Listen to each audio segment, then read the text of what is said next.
விட்டுச் செல்லாதே என் அன்பே. பாகம் 6. ஒரு இருண்ட அறை. மது கைகள் கட்டப்பட்டு மயக்கிய நிலையில் இருந்தாள்.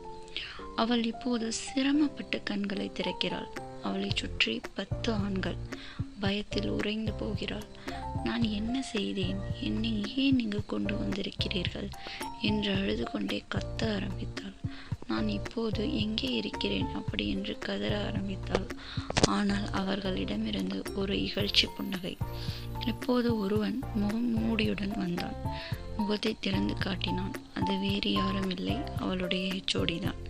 மதுக்கு அதிர்ச்சி எதுவும் ஏற்படவில்லை. அவனால் தனக்கு எதுவும் ஏற்படாது என்று நினைத்து கொண்டிருந்தாள். ஆனால் மதுவின் தோழியை HOD தவறாக அணுகிய பின்பு மது எதிர்த்து கேட்டதால் அவளை விடவே கூடாது என்று எண்ணிதான் செமினார் ஹாலில் சிக்க வைத்தார். ஆனால் மதி ஆபத் வந்தவனாக உள்ளே நுழைவான் என்று இவன் எதிர்பார்க்கவில்லை. இருந்தாலும் இருவரையும் சேர்த்தே பூட்டி விடுவோம், அப்போதுதான் இவள் அசிங்கப்பட்டு போவாள் என்று எண்ணினான். ஆனால் அது அவனுக்கு வினையாகி போனது. அவன் கல்லூரியில் வேலை செய்வதை பெண்களை சிக்க வைக்கத்தான்.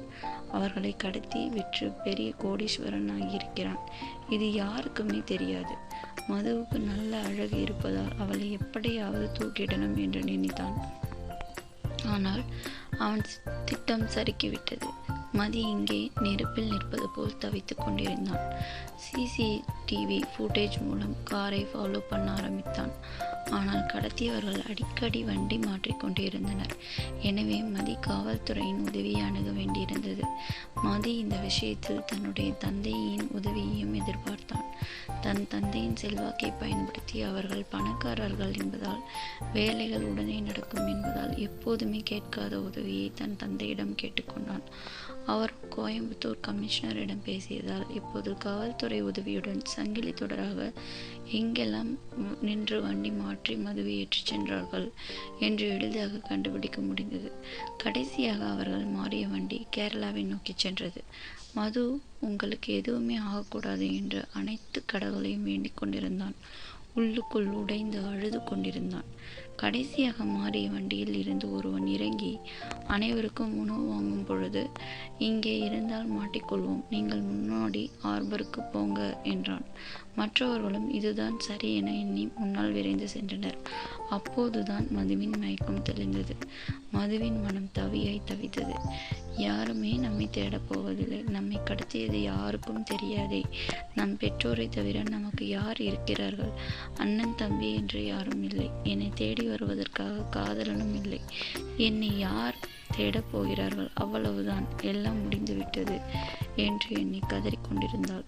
அவளுக்கு தெரியாது, ஒருவன் அவளை தேடி புயல் போல வந்து கொண்டிருப்பது. செமினார் ஹாலில் நடந்த பிரச்சனைக்கு பின்பு மதிக்கு மது மீது ஒரு தனி அக்கறை வந்திருந்தது. அவளுக்கு பிரச்சனை யார் மூலமாக வருகிறது என்று தெரிந்து கொண்டு பாதுகாக்க வேண்டும் என்று எண்ணியிருந்தாள். ஆனால் மதுவுக்கு தெரியாமல் அவள் ஏன் என் மேல் இவ்வளவு அக்கறை என்று கேட்டுவிட்டால் என்ன சொல்வான் மதி? அதனாலேயே அவளை நெருங்கவும் இல்லை, விட்டு விலகவும் இல்லை. அடுத்த பாகம் விரைவில். ஆதரவு தருமாறு அன்புடன் கேட்டுக்கொள்கிறேன். If you like the story, comment, like, share and subscribe.